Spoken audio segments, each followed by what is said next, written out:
Farron, there's a new development, and I'm watching the way that it's being created and the way it's being delivered. The new development is that finally, or I guess finally is the only way I know how to say it because I haven't heard this before. They're taking what's happening on campuses like Columbia or Berkeley or New York. Anytime that there is a protest that appears to be anti-Semitic, they're saying you can't have these pro-Palestinians come in here and talk hate about the Jewish students. If you're doing that, it's no different than, let's just change the facts a little bit. Let's say that you're coming in here and you're attacking Asians or you're attacking blacks. You're doing this under the civil rights statute. It's very clear. You can't do that.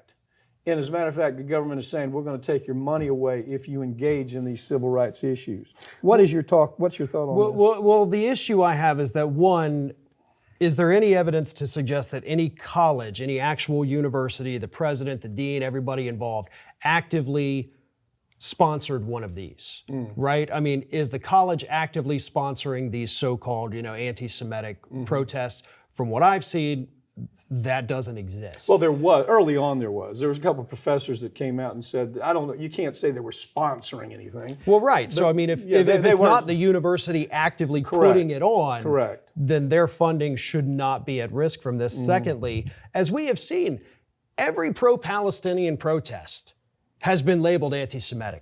If you post anything on social media, saying like, wow, the slaughter of Palestinians is terrible, and they're going to say, oh, well, you're anti-Semitic. I mean, I've had that happen. I've literally had that exact scenario happen. On one of the shows you did? Yeah, on social media. Yeah. Just saying like, wow, we shouldn't be killing all these Palestinians. Oh, well, you must just hate all Jewish people, don't you? Because we're so black and white, right? If you say one thing is bad, then that means the other thing has to be good. And if the thing over here is good, then this obviously has to be bad. People are incapable of holding two thoughts, and that is what I think has really hurt the whole issue of both Palestine and Israel. I mean, this is a very complicated situation. It's a very complicated conflict and a very complicated history, but we've got so many people out in this country who know nothing about any of it, but love to talk about it. And I think that is what has skewed so much of this. A bunch of people who don't understand anything, in other words, thinking they know everything. The quick response is it's anti-Semitic, but here, let me analyze it like a lawyer, okay? If I'm looking at this case and I'm saying, do I have a case against Columbia? The question becomes, what have you done? What have you done to not necessarily encourage all this, but what have you done to protect these students? Yeah, that's the first question. Well, and that was actually a lawsuit that was, I believe, in development even before all of this. Yeah, it was. Because all you have to do is you have to take the fact that we're not talking about Jewish kids here. We're talking about Asian kids. What if it happened to Asian kids? What if it happened to black kids? If you look at the civil rights statute, Columbia's got a problem. Okay, and any of these colleges that believe that this is not going to have an effect on them from a pure legal standpoint, from somebody that says, I'm going to aggressively go after you, they do have a problem. I mean, at the end of the day, that's, I think, where it goes.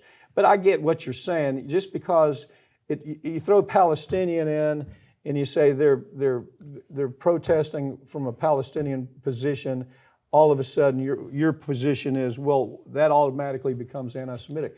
I think it becomes anti-Semitic when you have the school that says, come on, we're going to let you do what you're doing. You're saying there's been no sponsorship, but the question is, what is tacit? How do you tacitly ignore it? Well, and what explicit anti-Semitism do we see? I mean, are we seeing the people out there? Are they marching? Do they have signs with swastikas? I mean, that's not a thing. Are there weird agitators that show up regardless of what things are and do crap like that? Absolutely. I mean, agitators showed up at environmental protests. If you saw a swastika, they're drawing swastikas on the side of the building, you think that raises the issue a little bit? Yes, for the individual that does that. Is it a part of the actual protest or the movement? No, it's not. What about where there's students involved and the students are the people that are actually driving it and you know who the students are and you ask them not to do it and they're doing it anyway? Does that change the... That's a disciplinary issue with the college, yes, but not the right to be able to do these protests, whichever side of the issue you're on, is a protected right, especially because these schools are getting federal funding. So that to me is something that I think there are too many gray areas here, and I don't know that evidence truly exists to tie all this together. But I think somebody's going to win a lawsuit, and so a lot of people are going to lose their jobs that are in administration. One of these matter of fact, when this first started, I had lawyers calling me saying, let's have a meeting in Vegas about it where we typically launch big projects. And you got some really good lawyers going after Berkeley, Columbia, some of these other schools that they say, you really didn't do enough. I think that's what, and I think there's going to be a big result from that. But that's different from the government saying, hey, you can't have any money. yeah. Right?